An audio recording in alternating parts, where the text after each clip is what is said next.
మనిషి తయారు చేసిన ఉత్పత్తులు వాటికి అందించే సేవలపై ట్యాక్స్ ఉండడం సహజం. అయితే విచిత్రంగా ప్రకృతి ప్రసాదించే వర్షానికి సైతం పన్ను చెల్లించే పరిస్థితి ఏర్పడింది. బహుశా ఇప్పటి వరకు ప్రపంచంలో ఎక్కడా ఈ విధానం లేదు. మొట్టమొదటిసారిగా కెనడాలో వచ్చే నెల నుంచి రెయిన్ ట్యాక్స్ అమలు కానున్నట్టు తెలుస్తోంది. ఈ మేరకు కొన్ని మీడియా సంస్థలు కథనాలు చెప్తున్నాయి.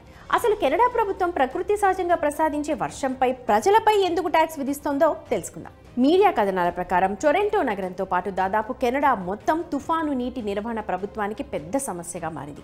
కెనడాలో మార్చి నుంచి మే నెల వరకు వర్షంతో పాటు మంచు కురుస్తుంది. భూ ఉపరితలం, చెట్లు, మొక్కల ద్వారా గ్రహించబడిన వర్షపు నీరు బయట రోడ్లపై ప్రవహిస్తుంటుంది. అయితే ఆ దేశంలో నేల కనిపించకుండా ఇళ్ళు, రోడ్లు, కార్యాలయాలు అలా దాదాపు అంతా కాంక్రీట్ మయం కావడంతో నీటి నిర్వహణ సవాల్గా మారుతోంది.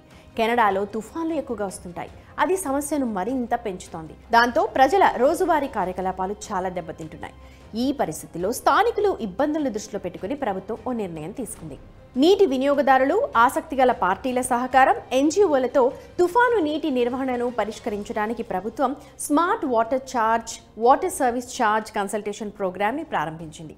అందుకు అవసరమయ్యే ఆర్థిక భారాన్ని ప్రజలే భరించాలన్న ఉద్దేశంతో రెయిన్ ట్యాక్స్ని విధిస్తున్నట్టు తెలిపింది. కెనడాలో అధిక భాగం రాతి నేలే. దాంతో వర్షపు నీరు నేలలో ఇంకేందుకు చాలా సమయం పడుతుంది. చిన్నపాటి వర్షం కురిసిన డ్రైన్ వాటర్తో నాలాలు పొంగి పొర్లుతుంటాయి.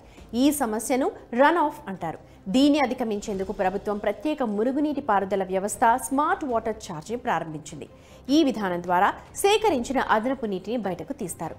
దానికయ్యే ఖర్చులను రెయిన్ ట్యాక్స్ ద్వారా భర్తీ చేస్తారు. వర్షపు పన్ను ఒక్కో ప్రాంతానికి ఒక్కో విధంగా ఉంది. ఎక్కువ భవనాలు ఉన్న చోట ఎక్కువ రన్ ఆఫ్ ఉంటుంది. అందువల్ల అక్కడ వర్షం పన్ను కూడా ఎక్కువ. ఈ పన్ను కేటగిరీలో ఇళ్ళు, పార్కింగ్ స్థలాలు, కాంక్రీట్తో చేసిన అనేక ప్రదేశాలున్నాయి. కెనడాలో విధించే వ్యక్తిగత పన్నులు కూడా చాలా ఎక్కువగా ఉన్నాయి. ప్రపంచంలో అత్యధిక వ్యక్తిగత పన్ను విధించే దేశాల విభాగంలో కెనడా ఉంటుంది.